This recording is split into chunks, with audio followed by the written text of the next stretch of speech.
ನಮಸ್ಕಾರ. ಇವತ್ತು ನಾವು ನೀವೆಲ್ಲ ಗಮನಿಸ್ತಾ ಇದ್ದೀವಿ, ಇಡೀ ಸರ್ಕಾರ ಇವತ್ತು ಎದ್ದು ಕೂತಿದೆ ಅನ್ನೋದಕ್ಕಿಂತ ಮೈ ಕೊಡವಿ ಕೂತಿದೆ ಅಂತ ಹೇಳುವಂಥದ್ದು ಸೂಕ್ತ ಅಂತ ಅನ್ನಿಸ್ತಾ ಇದೆ. ಯಾಕಂದರೆ ನಮ್ಮ ಜೈಲುಗಳ ಕರ್ಮಕಾಂಡಗಳಿದಾವಲ್ಲ, ಆ ಕರ್ಮಕಾಂಡ ಏನು ಅನ್ನುವಂಥದ್ದು ಬಯಲಾಗಿದೆ. ನೋಡಿ, ಯಾಕೆ ಶಿಕ್ಷೆ ಕೊಡುತ್ತೇಳಿ ನ್ಯಾಯಾಲಯ? ತಪ್ಪಿತಸ್ಥರು ಯಾಕೆ ಶಿಕ್ಷೆ ಅನುಭವಿಸ್ತಾರೆ ಹೇಳಿ? ಅವ್ರಿಗೆ ಗೊತ್ತಾಗಬೇಕು, ಅವ್ರಿಗೆ ಅದರ ಅನುಭವಕ್ಕೆ ಬರಬೇಕು, ನಾನು ಮಾಡಿದ ತಪ್ಪು ಅಂತ. ಮನಪರಿವರ್ತನೆ ಆಗಬೇಕು. ಹೊರಗಡೆ ಬಂದಾದ ಮೇಲೆ ಅವನೆಲ್ಲರಿಗಿಂತ ಚೆನ್ನಾಗಿ ಬದುಕಬೇಕು ಈ ಸಮಾಜದಲ್ಲಿ. ಅದಕ್ಕೋಸ್ಕರ ಶಿಕ್ಷೆ ಅಂತ ಕೊಡೋದು. ಇದನ್ನು ಶಿಕ್ಷೆ ಅನ್ನಲಿಕ್ಕೆ ಸಾಧ್ಯನಾ? ಇಂಥ ಜೈಲುಗಳಿಂದ ಮನಪರಿವರ್ತನೆ ಆಗಲಿಕ್ಕೆ ಸಾಧ್ಯನಾ? ಮನಪರಿವರ್ತನೆ ಆಗಲ್ಲ, ಅವರ ತಪ್ಪುಗಳ ಪುನರಾವರ್ತನೆ ಆಗಬಹುದು. ಜೈಲಿನಲ್ಲಿ ಬಿಂದಾಸ ಕೂತ್ಕೊಂಡು ಸಿಗರೇಟ್ ಸೇದ್ಕೊಂಡು ಕೈನಲ್ಲಿ ಟೀ ಕಪ್ ಹಿಡ್ಕೊಂಡು ಚೇರ್ ಹಾಕ್ಕೊಂಡು ಕೂತ್ಕೊಂಡು ರೌಡಿಗಳ ಜೊತೆಗೆ ಆರಾಮಾಗಿ ಚರ್ಚೆ ದರ್ಶನ ಅವ್ರದ್ದು. ಏನು ನಡೀತಾ ಇದೆ ಹಾಗಾದರೆ? ಇದೇನು ಹೊಸದಲ್ಲ. ಇದು ದರ್ಶನ್ ವಿಚಾರಕ್ಕೆ ಸಂಬಂಧಪಟ್ಟಂಗೆ ಈ ವಿಡಿಯೋ ರಿಲೀಸ್ ಆಯ್ತಲ್ಲ, ಅದಕ್ಕೋಸ್ಕರ ಇದು ಮಹತ್ವ ಪಡ್ಕೊಳ್ತು. ಪ್ರತಿನಿತ್ಯ ಈ ಜೈಲುಗಳಲ್ಲಿ ಇದೇ ಹಣೆ ಬರಹ. ಟಿ ವಿನಲ್ಲಿ ಕೂಡ ಇದಕ್ಕೆ ಸಂಬಂಧಪಟ್ಟಂಗೆ ನಾವೊಂದು ವಿಸ್ತೃತ ವರದಿನ ಪ್ರಸಾರ ಮಾಡಿದ್ವಿ, ಸ್ಟಿಂಗ್ ಆಪರೇಷನ್ ಮಾಡಿದ್ವಿ. ಜೈಲಿನ ಕೋಣೆಯ ನಂಬರನ್ನು ಹಾಕಿ ಎಲ್ಲೆಲ್ಲಿ ಏನೇನು ನಡೀತಾ ಇದೆ ಅದರ ಸ್ಟಿಂಗ್ ಆಪರೇಷನ್ ಮಾಡಿದ್ವಿ. ಎಷ್ಟರ ಮಟ್ಟಿಗೆ ಪರಪ್ಪನ ಅಗ್ರಹಾರ ಅನ್ನುವಂಥದ್ದು ಈ ರೌಡಿಗಳು, ದುಷ್ಟರು, ಅವರ ಪಟಾಲಮ್ಮಾಗಿದೆ. ಪೊಲೀಸ್ ಅಧಿಕಾರಿಗಳು ಎಷ್ಟರ ಮಟ್ಟಿಗೆ ಇದರಲ್ಲಿ ಶಾಮೀಲಾಗಿದ್ದಾರೆ ಅನ್ನೋದನ್ನು ನಾವು ನಿಮಗೆ ತೋರಿಸಿದ್ವಿ. ಕೇವಲ ಬೆಂಗಳೂರದ್ದು ಮಾತ್ರ ಅಲ್ಲ, ಹಿಂಡಲಗಾ ಜೈಲಿನ ವಿವರಗಳನ್ನು ಕೂಡ ನಾವು ನಿಮಗೆ ಕೊಟ್ಟಿದ್ವಿ. ಆ ಸಂದರ್ಭದಲ್ಲಿ ಕುಲಕರ್ಣಿ ಜೈಲು ಒಳಗಡೆ ಇದ್ದರು. ಈಗ ಅವರು ಜನಪ್ರತಿನಿಧಿ, ಈಗ ಬಿಡಿ ಅವರು ಕಾಂಗ್ರೆಸ್ಸಿನ ನಾಯಕರು. ಅವರಿದ್ದಂಥ ಸಂದರ್ಭದಲ್ಲಿ ಎಷ್ಟರ ಮಟ್ಟಿಗೆ ಬಿಂದಾಸ ಒಳಗಡೆಗೆ ಆಹಾರ ಹೋಗುತ್ತೆ ಅಂತ, ಚಿಕನ್ ಬಿರಿಯಾನಿ ಹೋಗುತ್ತೆ, ಅದನ್ನು ನಾವು ನಿಮಗೆ ತೋರಿಸಿದ್ವಿ. ಅದಾದ ಮೇಲೆ ಏನು ಅಧಿಕಾರಿಗಳು ದಡಬಡಿಸಿ ಎದ್ಕೊಂಡಿದ್ದೇನು, ಕ್ರಮ ಜರುಗಿಸ್ತೀವಿ ಅಂತ ಹೇಳಿದ್ದೇನು, ಈಗಲೂ ಕೂಡ ಆಗಿರುವಂಥದ್ದು ಅದೇನೇ. ಒಂದು 7 ಜನರನ್ನು ಈಗಾಗಲೇ ಸಸ್ಪೆಂಡ್ ಮಾಡಲಾಗಿದೆ. ಕೆಲವರನ್ನ ಮುಲಾಜಿಲ್ದೇ ಟ್ರಾನ್ಸ್ಫರ್ ಮಾಡ್ತೀವಿ ಅನ್ನುವಂಥ ಮಾತನ್ನು ಕೂಡ ನಮ್ಮ ಮಾನ್ಯ ಗೃಹ ಸಚಿವರು ಹೇಳಿದ್ದಾರೆ. ಎಷ್ಟು ಮಟ್ಟಿಗೆ ನೋಡಿ, ಬೆಳಗ್ಗಿನಿಂದ ನಾನು ಹೇಳ್ತಾ ಇದ್ದೆ, ಇಡೀ ಸರ್ಕಾರ ಒಂದು ಲೆಕ್ಕದಲ್ಲಿ ದಡಬಡಿಸಿ ಎದ್ದು ಕುತ್ಕೊಂಡ್ಬಿಡ್ತು. ಏನೋ ಎಡವಟ್ಟಾಗ್ತಾ ಇದೆ ಅಂತ. ನೀವು ಇಲ್ಲಿಂದ ಹಿಡಿದು ನೀವು ರಾಷ್ಟ್ರೀಯ ಮಾಧ್ಯಮಗಳ ತನಕ ಇದೇ ಸುದ್ದಿ. ನಮ್ಮ ಜೈಲುಗಳು ಎಷ್ಟರ ಮಟ್ಟಿಗಿವೆ ಅಂತ. ನಾಚಿಕೆ ಆಗೋದು ಬೇಡವೇನ್ರಿ? ನಾಚಿಕೆ ಆಗೋದು ಬೇಡವಾ? ನನಗೆ ಯಾಕೆ ಬೇಜಾರಾಗುತ್ತೆ ಅಂತಂದರೆ, ಯಾರಾದರೂ ಒಬ್ಬ VIP ಇರ್ತಾನಲ್ಲ, ತಪ್ಪು ಮಾಡ್ತಾನಲ್ಲ, ಆ ತಪ್ಪು ಮಾಡಿದಂಥ ಸಂದರ್ಭದಲ್ಲಿ ಅವನ್ನ ಅರೆಸ್ಟ್ ಮಾಡ್ಕೊಂಬರ್ತಾರಲ್ಲ, ಅವನು ತಪ್ಪುಗಳನ್ನು ಸಾಬೀತು ಮಾಡ್ತಾರಲ್ಲ, ಅವರು ಕೂಡ ಪೊಲೀಸರೇ. ಇಂಥವ್ರನ್ನ ಒಳಗಡೆ ಕರ್ಕೊಂಡೋಗಿ ರಾಜಾತಿಥ್ಯ ಕೊಟ್ಟು ಅವ್ರು ಯಾವ ನೋವು ಕೂಡ ಕಾಣಿಸ್ಬಾರ್ದು, ಆ ರೀತಿ ಎಂಜಲ ಕಾಸನ್ನು ನೆಕ್ಕಿ ಸೇವೆ ಮಾಡ್ತಾರಲ್ಲ, ಅವರು ಕೂಡ ಪೊಲೀಸರೇ. ಆ ಪೊಲೀಸರು ಎಷ್ಟು ಎಫರ್ಟ್ ಹಾಕಿ ಅವ್ರನ್ನ ಹಿಡ್ಕೊಂಬಂದಿರ್ತಾರೆ ಹೇಳಿ? ದರ್ಶನ್ ಅಂತ ಒಬ್ಬ ನಟನನ್ನು ಮೈಸೂರಿಂದ ಕರ್ಕೊಂಬರೋದೇನು ಸಾಮಾನ್ಯ ಸಂಗತಿನ? ಅವ್ರ ಕೇಸ್ಗಳನ್ನು ಸಾಬೀತು ಮಾಡುವಂಥದ್ದೇನು ಸಾಮಾನ್ಯ ಸಂಗತಿನ?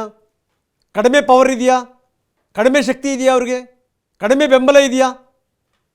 ಇದೆಲ್ಲವನ್ನು ಮೀರಿ, ಇದೆಲ್ಲವನ್ನು ಮೆಟ್ಟಿ ಒಬ್ಬ ಅಧಿಕಾರಿ ಇಷ್ಟೊಂದೆಲ್ಲ ಎಫರ್ಟ್ ಹಾಕ್ತಾರೆ ಅಂತಂತಂದರೆ ಕೆಲ ಅಧಿಕಾರಿಗಳು, ಅಂಥ ಅಧಿಕಾರಿಗಳ ಎಫರ್ಟನ್ನು ಇವರು ಮಂಡಪಾಲ ಮಾಡಿಬಿಡ್ತಾರೆ.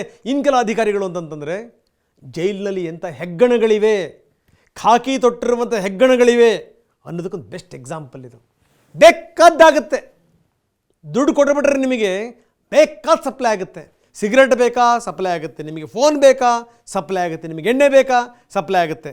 ಅಷ್ಟೇ ಅಲ್ಲ, ಶಿವಾಜಿನಗರದಿಂದ ಯಾವುದಾದ್ರೂ ಮಿಲಿಟರಿ ಹೋಟೆಲಿಂದ, ಶಿವಾಜಿ ಹೋಟೆಲಿಂದ ನಿಮಗೆ ಬಿರಿಯಾನಿ ಬೇಕಾ? ಎಸ್, ಸಪ್ಲೈ ಮಾಡ್ತಾರೆ. ಎಲ್ಲವೂ ಕೂಡ ಸಪ್ಲೈ ಆಗ್ತವೆ. ಸಪ್ಲೈ ಆಗಲ್ಲ ಅನ್ನುವಂಥದ್ದು ಇಲ್ಲವೇ ಇಲ್ಲ. ಇನ್ನು ಮನ ಪರಿವರ್ತನೆ ಇಲ್ಲಿಂದ ಬಂತು. ನಾಳೆ ಜೈಲ್ದೆಲ್ಲ ಇದಾಗಿ ಬಿಡುಗಡೆಯಾಗಿ ನೀವು ಹೋಗ್ರಪ್ಪ ಅಂದರೂ ಕೆಲವರು ಹೋಗಲ್ಲ. ಉತ್ತರ ಪ್ರದೇಶದಲ್ಲಿ ಅಂಥದ್ದೇ ಒಂದು ಘಟನೆ ಆಯಿತು. ನೀವು ಹೋಗ್ರಪ್ಪ ಅಂತಂದರೂ ಕೂಡ 3 ಖೈದಿಗಳನ್ನ ಯಾವುದೇ ಕಾರಣಕ್ಕೂ ಹೋಗಲ್ಲ ಅಂತಂತಂದರು. ಕಾರಣ ಏನು ಅಂದರೆ, ಹೊರಗಡೆ ಹೋದರೆ ನಮಗೆ ತೊಂದರೆ ಇದೆ, ನಾವು ಅಪಾಯದಲ್ಲಿರ್ತೀವಿ, ಇಲ್ಲಿ ಆರಾಮಾಗಿದ್ದೀವಿ, ನಮ್ಮನ್ನು ಕಳಿಸ್ಬೇಡಿ ಅಂತ. ಕರ್ನಾಟಕದ ಜೈಲುಗಳು ಈ ಅಧ್ವಾನದ ಸ್ಥಿತಿಗೆ ತಲುಪಿಬಿಟ್ಟಿವೆ. ಈ ಪರಪ್ಪನ ಅಗ್ರಹಾರ ಜೈಲಿದೆಯಲ್ಲ, ಈ ಪರಪ್ಪನ ಅಗ್ರಹಾರ ಜೈಲಿಗೆ ಬೆಸ್ಟ್ ಜೈಲ್ ಅಂತ ಒಂದು ಅವಾರ್ಡ್ ಬೇರೆ ಸಿಕ್ಕಿದೆ, ರಾಷ್ಟ್ರೀಯ ಪ್ರಶಸ್ತಿ. ಅಲ್ಲಿನ ಸ್ವಚ್ಛತೆ ಆಗಿರ್ಬೋದು, ಅಲ್ಲಿನ ಮನಪರಿವರ್ತನೆ ಆಗಿರ್ಬೋದು, ಅಲ್ಲಿ ಯಾವ ರೀತಿ ಟ್ರೈನಪ್ ಮಾಡ್ತಾರೆ ಅನ್ನೋದ್ರ ಬಗ್ಗೆ ಆಗಿರ್ಬೋದು. ಈಗ ಯಾವ ಅವಾರ್ಡ್ ಕೊಡಬೇಕು ಇವರಿಗೆ? ನಾಚಿಕೆ ಆಗೋದು ಬೇಡವಾ? ಇವತ್ತೇನು ಬೆಳಗ್ಗೆನೇ ಮುಖ್ಯಮಂತ್ರಿಗಳು ಗರಂ ಆಗಿದ್ದರು, ಟ್ವೀಟ್ ಮಾಡಿದ್ರು, ಇದನ್ನು ಯಾವುದೇ ಕಾರಣಕ್ಕೂ ಸಹಿಸಲ್ಲ, ನಾನು ಸಂಬಂಧಪಟ್ಟಂಥ ಮಂತ್ರಿಯವರನ್ನ ಅಂದರೆ ಡಾಕ್ಟರ್ G. ಪರಮೇಶ್ವರ್ ಅವ್ರನ್ನ ತಕ್ಷಣಕ್ಕೆ ಹೋಗಿ ಅಂತ ಹೇಳಿದ್ದೀನಿ, ವರದಿ ಕೊಡಿ ಅಂತ ಹೇಳಿದ್ದೀನಿ, ಪೊಲೀಸ್ ವರಿಷ್ಠಾಧಿಕಾರಿಗಳನ್ನು ಕಳಿಸಿದ್ದೀನಿ, ನಾನು DGIGPನ ಕಳಿಸಿದ್ದೀನಿ, ವರದಿ ಕೊಡಿ ಅಂತ ಕೇಳಿದ್ದೀನಿ, ಸಂಬಂಧಪಟ್ಟಂಥವ್ರ ಮೇಲೆ ಕ್ರಮ ಜರುಗಿಸ್ತೀವಿ ಅನ್ನುವಂಥ ಮಾತನ್ನು ಮುಖ್ಯಮಂತ್ರಿಗಳು ಹೇಳಿದರು. ದಡಬಡಾಯಿಸ್ಕೊಂಡು ಓಡೋದ್ರು ಹಂಗೇನೆ. DG IGP ಓಡೋದ್ರಲ್ಲಿಗೆ. ಪರಮೇಶ್ವರ್ ಹೋದರು, ಎಲ್ಲ ವಿವರಗಳನ್ನು ಕಲೆ ಹಾಕಿದ್ರು ಏನು ಎತ್ತ ಅಂತ. ತಿರ್ಗಾ ವಾಪಸ್ ಬಂದಾದಮೇಲೆ ಅದೇ ಹಾಡು ಅದೇ ರಾಗ. ಸಂಬಂಧಪಟ್ಟಂಥವ್ರ ಮೇಲೆ ನಾವು ಕ್ರಮ ಜರುಗಿಸ್ತೀವಿ, ತಪ್ಪಾಗಿದ್ದರೆ ನಾವು ಅವ್ರನ್ನ ಟ್ರಾನ್ಸ್ಫರ್ ಮಾಡ್ತೀವಿ, ಒಂದೆರಡು ಜನರನ್ನ ಟ್ರಾನ್ಸ್ಫರ್ ಮಾಡಿಬಿಟ್ರೆ ಮುಗಿದೋಯ್ತು ಕತೆ. ಇದೇ ಪರಮೇಶ್ವರ್ ಅವರಿಗೆ ಪತ್ರಕರ್ತರು ನಾವು ಪ್ರಶ್ನೆ ಕೇಳಿದ್ವಿ, ಏನು ಸ್ವಾಮಿ ಹಿಂಗೆ ಸ್ಟೇಷನಲ್ಲಿ ಇಟ್ಕೊಂಡಿದ್ದೀರಿ ನೀವು? ದರ್ಶನ್ ಅವ್ರನ್ನ ಅವಾಗಿನ್ನೂ ಸ್ಟೇಷನಲ್ಲಿದ್ದರು. ಸ್ಟೇಷನಲ್ಲಿದ್ದಂಥ ಸಂದರ್ಭದಲ್ಲಿ ಬಿರಿಯಾನಿ ಬರುತ್ತಂತೆ, ನೀವು ನೋಡಿದ್ರೆ ಯಾರಿಗೂ ಗೊತ್ತಾಗಬಾರ್ದು ಅಂತೇಳಿ ಶಾಮಿಯಾನ ಇವೇನೋ ಹಾಕ್ಬಿಡ್ತೀರಿ, ಇದೇನು ಉತ್ಸವನೋ ಅದೇನು ಸಂಭ್ರಮನೋ? ಶಾಮಿಯಾನ ಹಾಕೋದ್ರ ಉದ್ದೇಶ ಏನು? ಮರೆಮಾಚೋದು ಏನಿದು ಅಂತ. ಆವಾಗ ಅವ್ರು ಹೇಳಿದರು, ಎಲ್ಲಾದರೂ ಉಂಟಾ, ನಾವು ಸಾಮಾನ್ಯ ಖೈದಿಗಳನ್ನು ಹೆಂಗೆ ನೋಡ್ಕೊಳ್ತೀವಲ್ಲ ಹಾಗೆ ನೋಡ್ಕೊಳ್ಳೋದು, ಯಾವ ರಾಜಾತಿಥ್ಯವನ್ನು ಕೂಡ ಕೊಡಲ್ಲ, ಕೊಡಬಾರದು ಅನ್ನುವಂಥ ಮಾತು. ಇವತ್ತು ಅದೇ ಗೃಹ ಸಚಿವರು ಹೇಳಿದ್ದಾರೆ, ಇಲ್ಲ ನೀವು ಹಿಂದೆ ಕೇಳಿದ್ರಿ ಆವಾಗ ಸಪ್ಲೈ ಆಗ್ತಿರಲಿಲ್ಲ, ಈಗೇನೋ ಸಪ್ಲೈ ಆಗ್ತಿದೆಯಂತೆ, ನಾವು ನೋಡ್ತಾ ಇದ್ದೀವಿ ಅನ್ನುವಂಥ ಮಾತು. ಬನ್ನಿ ಹಾಗಾದರೆ ಆವತ್ತು ಪರಮೇಶ್ವರ್ ಅವರು ಹೇಳಿದ್ದೇನು, ಇವತ್ತು ಪರಮೇಶ್ವರ್ ಅವರು ಹೇಳಿರುವಂಥದ್ದೇನು, ಎರಡನ್ನೂ ಕೂಡ ನಾವು ನಿಮಗೆ ತೋರಿಸ್ತಾ ಇದ್ದೀವಿ. ಸಾಮಾನ್ಯವಾಗಿ ಊಟ ಇಲ್ಲದೆ ಸಾಯಿಸೋಕ್ಕಾಗೋದಿಲ್ವಲ್ಲ, ಊಟ ತರಿಸ್ಕೊಡ್ತಾರೆ. ಅದರಲ್ಲಿ ಬಿರಿಯಾನಿ ತಂದು ಕೊಟ್ಟಿದ್ದಾರಾ, ಚಿಕನ್ ತಂದು ಕೊಟ್ಟಿದ್ದಾರಾ ಅದು ಗೊತ್ತಿಲ್ಲ ನನಗೆ. ಯಾರು ಕೂಡ ಅಪರಾಧಿನ ಕರ್ಕೊಂಡು ಬಂದು ಬಿರಿಯಾನಿ ಊಟ ಕೊಟ್ಟು ಆಮೇಲಿಂದ ಅವರಿಗೆಲ್ಲ ರಾಜಾತಿಥ್ಯ ಕೊಡೋದಕ್ಕೆ ಸಾಧ್ಯ ಇಲ್ಲ, ಅದನ್ನು ಮಾಡೋದಿಲ್ಲ, ಮಾಡಿಕೊಡ್ದು. ನೀವು ಪ್ರಶ್ನೆ ಮಾಡಿದ್ದು ನನಗೆ ಚಿಕನ್ ಬಿರಿಯಾನಿ ಕೊಟ್ಟಿದ್ದಾರೆ ಅಂತ ಕೇಳಿದ್ರಿ. ಆ ಸಂದರ್ಭದಲ್ಲಿ ನಾನು ಹೇಳಿದ್ದು ನಿಜ, ಚಿಕನ್ ಬಿರಿಯಾನಿ ಕೊಟ್ಟಿರಲಿಲ್ಲ. ಅದಕ್ಕೆ ನಾನು ಹೇಳಿದ್ದೆ ಅಂಥದ್ದು ಯಾವುದೂ ಘಟನೆ ನಡೆಯೋದಿಲ್ಲ, ಪ್ರಿಸನ್ ಮ್ಯಾನ್ಯುಯಲ್ ಬಿಟ್ಟು ಏನು ಕೆಲಸ ಮಾಡಿಕೊಡ್ದು ಮಾಡೋದಿಲ್ಲ ಅಂತ ಹೇಳಿದ್ದೆ. ಆದರೆ ಈ ಘಟನೆ ಆಗಿದೆಯಲ್ಲ, ಅದಕ್ಕೇನು ಸಮರ್ಥನೆ ಮಾಡ್ಕೊಳಕ್ಕೆ ಹೋಗ್ತಾ ಇಲ್ಲ ನಾನು.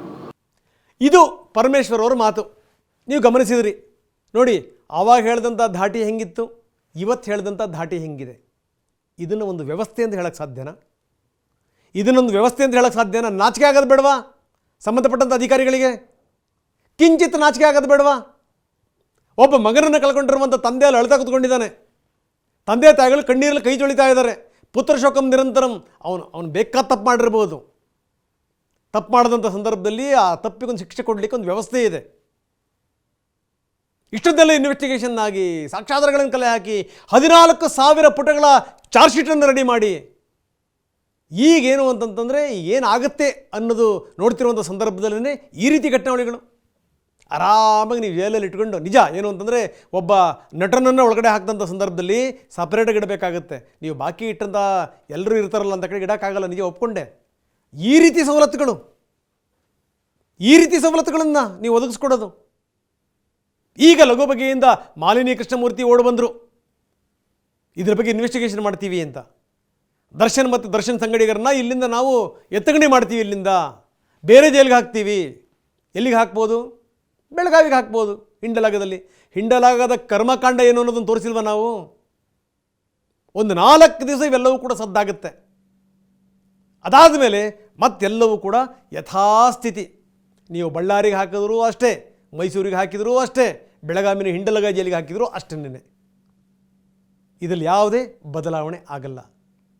ಇದು ನಮ್ಮ ವ್ಯವಸ್ಥೆನ? ಅಂದರೆ ಬಡವರಿಗೆ ನೀವು ಇದೇ ರೀತಿ ವ್ಯವಸ್ಥೆ ಮಾಡಿಕೊಡ್ತೀರಾ? ಏನು ನಾಟಕಗಳ ಮೇಲೆ ನಾಟಕಗಳು ಏನದು? ನಾನು 10 kg ತೂಕ ಕಳ್ಕೊಂಬಿಟ್ಟಿದ್ದೀನಿ, ನನಗೆ ಮನೆ ಊಟ ಬೇಕು, ನನಗೆ ಯಾಕೋ ಈ ಊಟ ಒಗ್ತಾ ಇಲ್ಲ. ಕೋರ್ಟ್ ಏನು ಹೇಳ್ತು? ನೋಡಪ್ಪ, ನಿಮ್ಮ ಅವಗಾಹನೆ ಬಿಟ್ಟಿದ್ದಂಥ ಸಂಗತಿ ಅಂತ ಹೇಳ್ತು. ಅಧಿಕಾರಿಗಳು ಹೇಳೋದು ನಾವು ಯಾವುದೇ ಕಾರಣಕ್ಕೂ ಅಲೋ ಮಾಡಲ್ಲ ಅಂತ. ಇದೇನು ಹಿಂಗೆ ಮಾಡ್ತಿರೋದು? ನಾಚಿಕೆ ಆಗೋದು ಬೇಡವೇನ್ರಿ? ದುಡ್ಡಿದ್ದಂಥವ್ರಿಗೆ ಒಂದು ನ್ಯಾಯ, ದುಡ್ಡಿಲ್ದಿರುವಂಥವ್ರಿಗೆ ಇನ್ನೊಂದು ನ್ಯಾಯನ? ಇದೇ ಪರಪ್ಪನ ಅಗ್ರಹಾರದಲ್ಲಿ ರಾಜಕಾರಣಿಗಳ ಮಕ್ಕಳುಗಳಿದ್ದಾರೆ, VIP ಕ್ರಿಮಿನಲ್ಗಳಿದ್ದಾರೆ ಒಳಗಡೆಗೆ. ಸಂಖ್ಯೆ ಭಾಳ ದೊಡ್ಡದಿದೆ, ತುಂಬ ಸ್ಪಷ್ಟ. ಅವರೆಲ್ಲರಿಗೂ ಕೂಡ ಇದೇ ಆತಿಥ್ಯ ಇದೆ ಅಂತ. ರೌಡಿಗಳು ಆರಾಮಾಗಿ ಚೇರ್ ಹಾಕ್ಕೊಂಡು ಕಾಲ ಮೇಲೆ ಕಾಲಕೊಂಡು ಕೂತ್ಕೋತಾರೆ. ಆರೋಪ ಎದುರಿಸ್ತಿರುವಂಥ ನಟ ಕೈಯಲ್ಲಿ ಸಿಗರೇಟ್ ಇಟ್ಕೊಂಡು, ಇನ್ನೊಂದು ಕಡೆಗೆ ಟೀ ಇಟ್ಕೊಂಡು ನಕ್ಕಂತ ಮಾತಾಡ್ತಾರೆ. ವಿಡಿಯೋ ಕಾಲ್ ಮಾಡೋದು. ಒಬ್ಬ ರೌಡಿ ವಿಡಿಯೋ ಕಾಲ್ ಮಾಡಿಕೊಟ್ಟಾದ್ಮೇಲೆ ಆ ರೌಡಿಯ ಮಗ ಇನ್ನೊಬ್ಬ ಮಾತಾಡ್ತಾನೆ. ಏನ್ರಿ ಇದು ಅರ್ಥ? ಇದು ಅಂದರೆ ಜೈಲಲ್ಲಿ ಎಲ್ಲವೂ ಕೂಡ ಇದೆ. ಪರಮೇಶ್ವರನ್ ಮಾತಾಡಿದ್ರೆ ನನಗೆ ಭಾಳ ಆಶ್ಚರ್ಯ ಆಯ್ತಪ್ಪ. ನೋಡಿ ಸುತ್ತಮುತ್ತ ಎಲ್ಲ ಮನೆಗಳಿದೆ, ಈ ಹೈ ಫ್ರೀಕ್ವೆನ್ಸಿದು ಏನಾದರೂ ನಾವು ಹಾಕಿಬಿಟ್ರೆ ಅಂದರೆ ಕಾಲುಗಳೇ ಬರಲ್ಲ, ಜನಗಳೆಲ್ಲ ಭಾಳ ಅಬ್ಜೆಕ್ಷನ್ ಮಾಡ್ತಾಯಿದ್ರು, ಹಾಗಾಗಿ ಸ್ವಲ್ಪ ತಗ್ಸಿದ್ವಿ ಅಂತ. ಸ್ವಾಮಿ, ನೀವು ಹೈ ಫ್ರೀಕ್ವೆನ್ಸಿ ಹಾಕಿದ್ರೋ ತಗ್ಸಿದ್ರೋ ಅದನ್ನು ಕೇಳ್ತಾ ಇಲ್ಲ ನಾವು. ಒಳಗಡೆ ಇವೆಲ್ಲ ಹೆಂಗೆ ಹೋಗ್ತಾವೆ ಅದನ್ನು ಹೇಳಿ. ಯಾಕೆ ನೀವು ಸತ್ಯವನ್ನು ಮರೆಮಾಚ್ತಾ ಇದ್ದೀರಿ? ಯಾವುದಾದ್ರೂ ಒಂದು ಏರಿಯಾದಲ್ಲಿ ಒಂದು ಸಣ್ಣ ಪಿಕ್ ಪಾಕೆಟ್ ಆದರೂ ಕೂಡ ಪೊಲೀಸರಿಗೆ ಗೊತ್ತಾಗುತ್ತೆ. ಯಾವುದಾರೆ ಮನೆಗೆ ಬೀಗ ಮುರಿದ್ರು ಅಂತಂದರೆ ಇಂಥ ಕಳ್ಳನೇ ಮುರಿದಿದ್ದಾನೆ, ಇದು ಇವಂದೇ ಚಕ್ಯತೆ ಅಂತ ಗೊತ್ತಾಗುತ್ತೆ ಪೊಲೀಸರಿಗೆ. ಅಷ್ಟರ ಮಟ್ಟಿಗೆ ಕಳ್ಳರ ಜಾತಕವನ್ನು ಪೊಲೀಸರು ಅರೆದು ಕುಡಿದಿರ್ತಾರೆ. ಅಂಥದ್ರಲ್ಲಿ ದೊಡ್ಡ ಜೈಲಿನಲ್ಲಿ ಇಂಥದ್ದಾಗತ್ತೆ ಅಂತಂದರೆ ನಿಮ್ಮ ಗಮನಕ್ಕೆ ಬರಲೇ ಇಲ್ವಾ? ಹಾಗಾದರೆ ಯಾವಾಗ ಇದೆಲ್ಲದೂ ಗೊತ್ತಾಯ್ತಲ್ಲ, ಯಾವಾಗ ಇನ್ವೆಸ್ಟಿಗೇಷನ್ ಆಗಿಬಿಡುತ್ತೆ, ರೇಡ್ ಆಗಿಬಿಡುತ್ತೆ ಅಂತ ಗೊತ್ತಾದ ತಕ್ಷಣ ರಾತ್ರಿ ಆ ಬಾಕ್ಸ್ಗಳಲ್ಲಿ ತುಂಬಿ ಖಾಲಿ ಮಾಡಿರೋದು. ಕೇಳಿದರೆ ಗಾರ್ಬೇಜ್ ಇತ್ತು, ಅದನ್ನು ಖಾಲಿ ಮಾಡ್ತಾ ಇದ್ದೀವಿ ಅಂತ. ನಾಚಿಕೆ ಆಗೋದು ಬೇಡವಾ? ಯಾವ ಸಂದೇಶ ಕೊಡ್ತಾ ಇದ್ದೀರಿ ನೀವು? ಈಗಲೇ ಕ್ರೈಮ್ ರೇಟ್ ಜಾಸ್ತಿ ಆಗ್ತಾ ಇದೆ. ಬೆಂಗಳೂರಲ್ಲಿ ಹೆಣ್ಣುಮಕ್ಳುಗಳು ಧೈರ್ಯದಿಂದ ಓಡಾಡೋಕ್ಕಾಗ್ತಾ ಇಲ್ಲ. ಎಲ್ಲಿ ನೋಡಿದ್ರಲ್ಲಿ ದಾಳಿಗಳಾಗ್ತಾ ಇವೆ. ಬಿಡಿ, ಚೈನ್ ಸ್ನ್ಯಾಚಿಂಗು, ಹೊಡೆದಾಟ ಬಡದಾಟ, ಚಾಕು ಚೂರಿ ಹಾಕುವಂಥದ್ದು ಸಾಮಾನ್ಯ ಅನ್ನಂಗಾಗಿದೆ. ಇನ್ನು ಜೈಲುಗಳಲ್ಲೂ ಕೂಡ ಇದೇ ರೀತಿಯ ಸ್ಥಿತಿ ಅಂದುಬಿಟ್ರೆ ಯಾವ ಸಂದೇಶವನ್ನು ನಾವು ಕೊಡ್ತಾ ಇದ್ದೀವಿ ಸ್ವಾಮಿ? ಯಾವ ಸಂದೇಶ ಕೊಡ್ತೀವಿ ನಾವು? ದಯವಿಟ್ಟು ಸಂಬಂಧಪಟ್ಟಂಥ ಪೊಲೀಸ್ ಅಧಿಕಾರಿಗಳು, ಸಂಬಂಧಪಟ್ಟಂಥ ಮಂತ್ರಿಗಳು, ನಿಮ್ಮ ಇಲಾಖೆ, ನಿಮ್ಮ ಕನ್ನಡಿನಲ್ಲಿ ನಿಮ್ಮ ಮುಖ ನೋಡ್ಕೊಳ್ಳಿ. ನಿಮ್ಮ ಯೋಗ್ಯತೆ ಎಷ್ಟಿದೆ ಪ್ರಶ್ನೆ ಮಾಡ್ಕೊಳ್ಳಿ. ಅದಾದಮೇಲೆ ಸರಿ ಮಾಡ್ತೀರಿ ಅನ್ನುವಂಥ ನಂಬಿಕೆ ನಮಗೆ ಖಂಡಿತವಾಗಲೂ ಇಲ್ಲ, ದೇವರಾಣೆಗೂ ಇಲ್ಲ, ಜನಸಾಮಾನ್ಯರಿಗೆ ಇಲ್ಲವೇ ಇಲ್ಲ. ಬಿಡಿ, ಇದು ಅಟ್ಲೀಸ್ಟ್ ಆ ಪರಿಸ್ಥಿತಿನ ಸುಧಾರಿಸಲಿಕ್ಕೆ ಪ್ರಯತ್ನ ಪಡಿ. ಇಲ್ಲಾಂತಂದರೆ ಜನ ಇಡೀ ವ್ಯವಸ್ಥೆಯ ಮೇಲೆ ನಂಬಿಕೆ ಕಳ್ಕೊಳ್ತಾರೆ. ಇಡೀ ವ್ಯವಸ್ಥೆಯ ಮೇಲೆ. ಒಂದು ಸಂಗತಿನ ನಿಮಗೆ ಜ್ಞಾಪಿಸ್ಬಿಡ್ತೀನಿ. ತಿಹಾರ್ ಜೈಲಲ್ಲಿ ಡಿ ಕೆ ಶಿವಕುಮಾರ್ ಇದ್ದಂಥ ಸಂದರ್ಭ ಅದು. ಒಂದು ಸರಿ ಕೋರ್ಟಿಗೆ ಅವ್ರನ್ನ ಸಬ್ಮಿಟ್ ಮಾಡ್ತಾರೆ. ಅವರು ಕರೆದು ಸುರಿದು ನ್ಯಾಯಾಧೀಶರ ಹತ್ರ ಕೇಳ್ಕೊಳ್ಳೋದು ಹೆಂಗೆ ಗೊತ್ತಾ? ನನಗೆ ನೋವಿದೆ ಸ್ವಾಮಿ, ಕಾಲು ನೋವಿದೆ ನನಗೆ, ದಯವಿಟ್ಟು ನನಗೆ ಕೂತ್ಕೊಳ್ಳೋಕೆ ಒಂದು ಚೇರ್ ಕೊಡಿ ಅಂತ. ಒಂದು ಚೇರಿಗೋಸ್ಕರ ರಾಜ್ಯದ ಪ್ರಭಾವಿ ನಾಯಕ ಅವಲತ್ತುಕೊಳ್ತಾರೆ, ಅಳ್ತಾರೆ. ಜೈಲಲ್ಲಿ ಆರಾಮಾಗಿ ನೀವು ಚೇರ್ ಹಾಕ್ಕೊಂಡು ಆರಾಮಾಗಿ ಕೂಡಿಸಿ ಕ್ರಿಮಿನಲ್ಗಳ ಜೊತೆಗೆ ದರ್ಶನ್ ಅವ್ರು ಕೂತ್ಕೊಂಡಿದ್ದಾರೆ. ಏನು ಟೀ ಕುಡ್ಕೊಂಡು ಸಿಗರೇಟ್ ಸೇದ್ಕೊಂಡು ಆರಾಮ ಮಾತಾಡ್ತಿರೋದು, ವಿಡಿಯೋ ಕಾಲ್ ಮಾಡ್ತಿರೋದು, ಏನಿದು? ಟಿ ವಿನೇನೆಲ್ಲ ವರದಿ ಬಂದ ತಕ್ಷಣವೇ ಎಲ್ಲವೂ ಕೂಡ ಏನು ಸರಿ ಮಾಡ್ತಾ ಇದ್ದೀವಿ ಅನ್ನೋ ಅಂತ ಉತ್ಸಾಹದಲ್ಲಿ ಓಡಾಡ್ತಾ ಇದ್ದೀರಿ. ನಾಚಿಕೆಗೇಡಿದು. ನಿಮಗೇನಾದರೂ ಶಕ್ತಿ ಸಾಮರ್ಥ್ಯಗಳಿದ್ದರೆ ದಯವಿಟ್ಟು ಮುಂದೆ ಈ ರೀತಿ ಆಗುವಂಥದ್ದು ಅನಾಹುತಗಳಿದಾವಲ್ಲ, ತಪ್ಪಿಸಿ ಅವನ್ನ. ಈ ಜೈಲಿನಿಂದ ಇನ್ನೊಂದು ಜೈಲಿಗೆ ನೀವು ಹಾಕ್ಬಿಡ್ಬೋದು, ಅಲ್ಲೂ ಕೂಡ ಇದು ಆಗಲ್ಲ ಅನ್ನುವಂಥದ್ದು ಏನು ಗ್ಯಾರಂಟಿ? ಅದರ ಬಗ್ಗೆ ಜನರಿಗೊಂದಷ್ಟು ನಂಬಿಕೆ ಬರೋಂಗೆ ಮಾಡಿ ಸ್ವಾಮಿ, ಮಾಡಿ. ಇಲ್ಲಾಂದರೆ ಎಲ್ಲೊಂದು ಕಡೆ ಕರ್ನಾಟಕ ರಾಜ್ಯ ಕ್ರಿಮಿನಲ್ಗಳ ರಾಜ್ಯ ಏನೋ ಅಂತ ಅನಿಸ್ಬಿಡುತ್ತೆ. ಅಂಥ ಒಂದು ತಪ್ಪು ಸಂದೇಶ ಹೋಗಬಾರ್ದು. ಯಾಕಂದರೆ ಕೆಲವೊಂದು ತಪ್ಪು ಒಪ್ಪುಗಳು ಆಗ್ಬೋದು, ನಾನು ಇಲ್ಲ ಅನ್ನಲ್ಲ. ಬೆಂಗಳೂರಿನ ಪೊಲೀಸರು ದಕ್ಷತೆ, ಪ್ರಾಮಾಣಿಕತೆ ಮತ್ತು ಏನಾದರೂ ಸಂಗತಿಗಳನ್ನು ಭೇದಿಸುವಂಥ ವಿಚಾರಕ್ಕೆ ಸಂಬಂಧಪಟ್ಟಂಗೆ ಅವ್ರು ನಿಸ್ಸೀಮರವರು. ಅವರೆಲ್ಲರ ಎಫರ್ಟ್ನಿಂದಾಗಿ ಒಂದು ಇಲಾಖೆಗೆ ಒಂದಿಷ್ಟು ಹೆಸರಿದೆ. ಯಾರೋ ಕಳ್ಳರು, ಸುಳ್ಳರು, ಮನೆ ಹಾಳರೆಲ್ಲ ಸೇರಿಕೊಂಡು ಆ ಹೆಸರಿಗೆ ಧಕ್ಕೆ ಬರಬಾರ್ದು. ಜನರ ನಂಬಿಕೆ ಕಳ್ಕೊಳ್ಳೋಕ್ಕಿಂತ ಮೊದಲು ಒಂದಷ್ಟು ಜಾಗೃತರಾಗಿ ಅಂತ ಹೇಳ್ತಾ ಈ ಮಾತನ್ನು ಮುಗಿಸ್ತಾ ಇದ್ದೀನಿ.